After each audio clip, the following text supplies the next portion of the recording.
महाकुंभ, जहाँ करोड़ों लोग अपनी आस्था और विश्वास के साथ पवित्र संगम में डुबकी लगाते हैं। ये केवल कोई मेला नहीं है, बल्कि एक आध्यात्मिक यात्रा है, जहाँ लोग इस नियत से आते हैं कि पवित्र संगम में डुबकी लगाने के बाद उनके पाप खत्म हो जाएंगे, साथ ही साथ उन्हें मोक्ष प्राप्त हो जाएगा। लेकिन इस बार प्रयागराज के महाकुंभ में कुछ ऐसा हुआ जिसे देखकर हर कोई हैरान रह गया। जब गंगा, जमुना और सरस्वती के संगम पर लाखों श्रद्धालु स्नान कर रहे थे, तभी नदी के शांत पानी में एक अजीबोगरीब घटना होती है, जिसके चलते पानी की लहरें अचानक बहुत तेज हुई और लहरों के बीच से निकला एक बहुत बड़ा सांप। ये सांप इतना बड़ा था कि जिसने भी इस सांप को देखा उसकी सांसें थम गई, क्योंकि यहाँ पे जितने लोग भी मौजूद थे उन्होंने कभी भी अपनी जिंदगी में इतना बड़ा सांप नहीं देखा था। सांप का पूरा शरीर चमचमा रहा था, उसकी आकृति अन्य सांपों से थोड़ी अलग थी। इस सांप को देखकर हर कोई मौन रह गया और ये सोचने लगा कि क्या ये कोई प्राकृतिक घटना है या फिर भगवान का करिश्मा। इस चमत्कारी घटना ने महाकुंभ के अध्याय में एक ऐसा चैप्टर जोड़ दिया जिसे वहाँ मौजूद कोई भी शख्स कभी नहीं भूल पाएगा। चलिए हम आपको बताते हैं कि यहाँ पर असल में हुआ क्या था। ये तो हम सभी जानते हैं कि जब से महाकुंभ शुरू हुआ है, प्रयागराज में करोड़ों श्रद्धालु मौजूद हैं। कुछ लोग यहाँ अपने पाप को धुलने के लिए आते हैं, तो कुछ लोग यहाँ के मन मोह लेने वाले नजारे को देखने के लिए आते हैं। क्योंकि महाकुंभ मात्र एक मेला नहीं है, बल्कि इसका नाता भारतीय संस्कृति और आस्था से बहुत गहरा है। प्रयागराज में गंगा, जमुना और सरस्वती का मिलन होता है। यहीं पर कुछ लोग डुबकी लगा रहे थे और अपने पापों को धुल रहे थे। घाटों पर मंत्र उच्चारण, घंटियों की गूंज और श्रद्धालुओं का उत्साह माहौल को पूरी तरीके से आध्यात्मिक बना रहा था।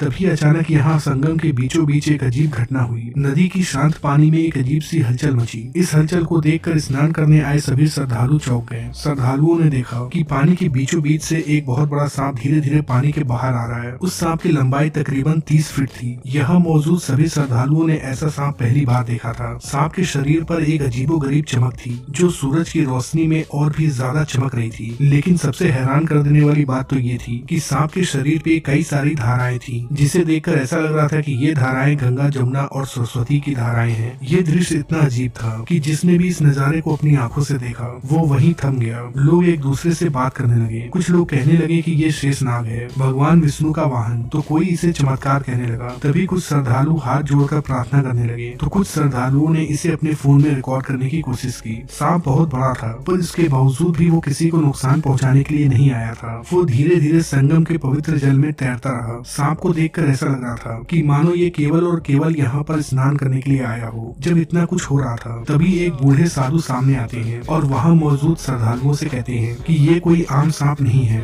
ये भगवान का संदेश है। शायद ये हमें बता रहा है कि हमें प्रकृति का सम्मान करना चाहिए। भीड़ इस अद्भुत दृश्य को देखकर मंत्र मुक्त हो गई। सांप कुछ देर तक संगम के पानी में स्नान करता रहा और फिर धीरे धीरे पानी के अंदर चला गया। इस घटना ने पूरे महाकुंभ को एक नई दिशा दे दी। सांप के जाने के बाद श्रद्धालु इस बात पर बहस कर रहे थे कि आखिर ये सांप कौन था और कहां से आया था। लेकिन संगम के किनारे पर ऐसे बहुत सारे लोग थे जिनका मानना था कि ये कोई चमत्कार है। ये घटना न केवल उनके विश्वास को और मजबूत कर गई, बल्कि उन्हें ये भी बताया कि महाकुंभ जैसा पवित्र आयोजन किसी अदृश्य शक्ति का आशीर्वाद है। इस घटना ने महाकुंभ को हमेशा हमेशा के लिए यादगार बना दिया। लोग आज भी इस बारे में बात करते हैं। ये घटना हमें एहसास दिलाती है कि कभी कभी प्रकृति और भगवान कुछ ऐसा करते हैं जो हम इंसानों को बिल्कुल भी समझ में नहीं आता है। वैसे आपको क्या लगता है कि क्या ये एक दिव्य संदेश था या महज एक अनोखी प्राकृतिक घटना? अपनी राय कमेंट बॉक्स में लिखकर जरूर बताइएगा।